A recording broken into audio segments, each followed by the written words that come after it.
No, we need the mic. Yeah. Okay. Yeah, so you got the subtext there, right? Heba couldn't make it, so Walt came, right? And you look here clearly and you say, there's something different about Walt, right? His Arabic is probably not like pure Cairo accent.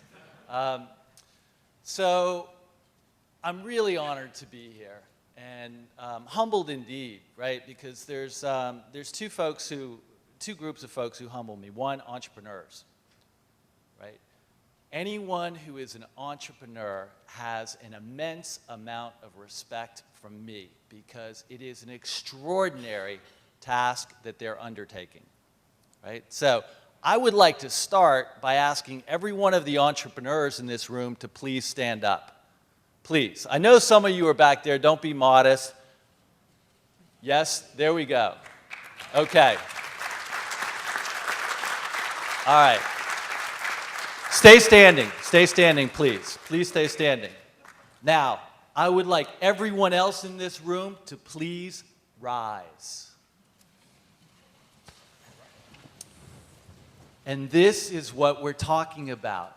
Everybody needs to stand up with the entrepreneurs. And this is the power of the network that Wael talked about. So everybody can sit back down, right?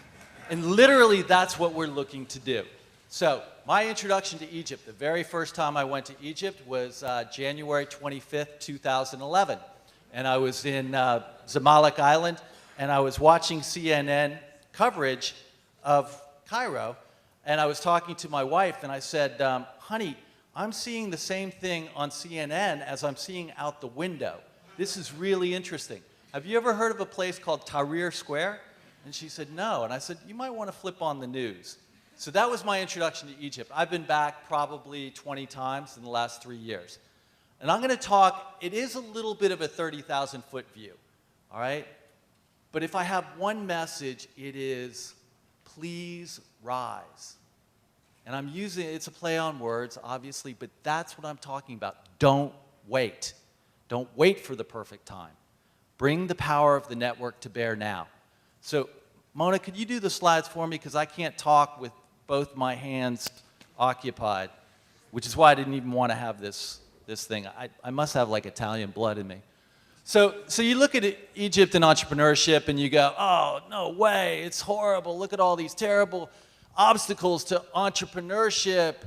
And then you go to the next slide and my response is, so what? So what? Those conditions in blue exist to one degree or another in most of the world.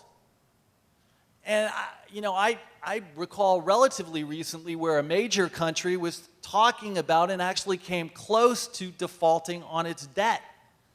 That would be the United States of America. And people talk about unsettled business conditions. If you look at the bottom ones, those are true of every single entrepreneur, period. Absolutely true. And here's the fundamental fact. If entrepreneurs were daunted by odds, there would never be a startup, ever. These are people who fundamentally say, I know the odds are against me, but I'm going to do it. All right? So go to the next slide. So let me give you an example about Endeavor. And Endeavor is an organization that focuses on high-impact entrepreneurs. And it started in Latin America, in Argentina and Chile. And if you look at the business conditions in Argentina at the time that we started, you would have said, absolutely under no circumstances should you start an organization focused on high-impact entrepreneurs because there's the macroeconomic and political conditions in Argentina are way too forbidding.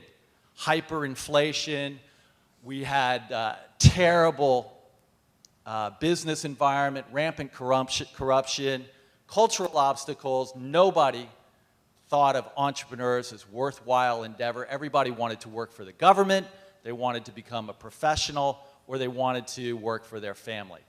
If you go to the next slide, pretty straightforward even today. One of the most difficult working environments, certainly in Latin America. But go to the next slide. What's happened in that 10 years? In that 10 years, Argentina has become a hub for IT innovation. And Google, thank you, Walt, opened its third office outside the United States in 2007 in Buenos Aires. So how did this happen, right? If you go to the next slide, I'm making a bold assertion. There's never been a better time in history to be an entrepreneur. Now, I actually thought that was really bold, but just out of curiosity, I decided to Google that phrase. There's never been a better time in history to be an entrepreneur, and there were like 19 examples that came up of people making that exact statement. And I think it is true. Now, the interesting one is that last one, huge remaining frictions. And if you think, well, why does that make it a good time to be an entrepreneur? Friction is opportunity. Any place there is friction, there's an opportunity to remove it and create value. And it is a fact around the world that the least advantaged, poorest people pay the highest amount for the lowest quality of products and services. So you can talk about social impact, or you can just have an investment thesis and say, this is a huge business opportunity. And it's present right now. Egypt is no exception. If you go to the next slide, talk about high-impact entrepreneurship. If you can go to the next slide, we define a high-impact entrepreneurship on two axes. One is, in order to be a high-impact entrepreneur, you have to have a high-impact outcome. You have to have done something big, created a big business, sold your business, and created a significant amount of wealth, right? But it doesn't end there. If it ended there, I would be a venture capitalist. I probably wouldn't be at this conference. I'd probably be on a boat down at Cape Cod, right? What we do is we go to the next level and we say the high impact is after you have your business success, what do you do for the entrepreneurial ecosystem in the market in which you're working? Do you go on to become an investor, a mentor? Do you do the same thing that all these organizations are doing to help others? That's high impact. And there's a beautiful dynamic at work. And again, this is part of the network math. If you go to the next slide, essentially what you find, this was Argentina at the point at which we started. A very, very small number of companies. The lines between them are the linkages between the companies. There were employees that started the company. There was an investment. There was a mentorship. Very few companies. And as you can see, probably most of them didn't even know the other guys were in business. Go to the next slide, and you'll see what Argentina looks like now. An incredibly dense network of interactivity, but it's built around a very, very small number of highly influential entrepreneurs. There's 4 that have influenced over 80%. So again, the power of small numbers multiplying has a huge impact.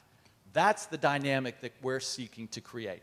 If you go to the next slide, it is true in places like Istanbul, it's true in places like Amman, it's true in places like Bogota, Colombia, all places where we've operated. And I'm not saying that we created all of that, although most of those bubbles are Endeavor entrepreneurs. If you go to the next slide. So our value proposition is very straightforward. I listed the 3 things that were common to every entrepreneur obstacles, and it's access to capital, access to talent, and access to markets. So we built our value proposition around that. We asked the entrepreneurs, interesting though, look, regulatory support, cultural support, education, relatively low. And again, it's because entrepreneurs are all about driving to the opportunity.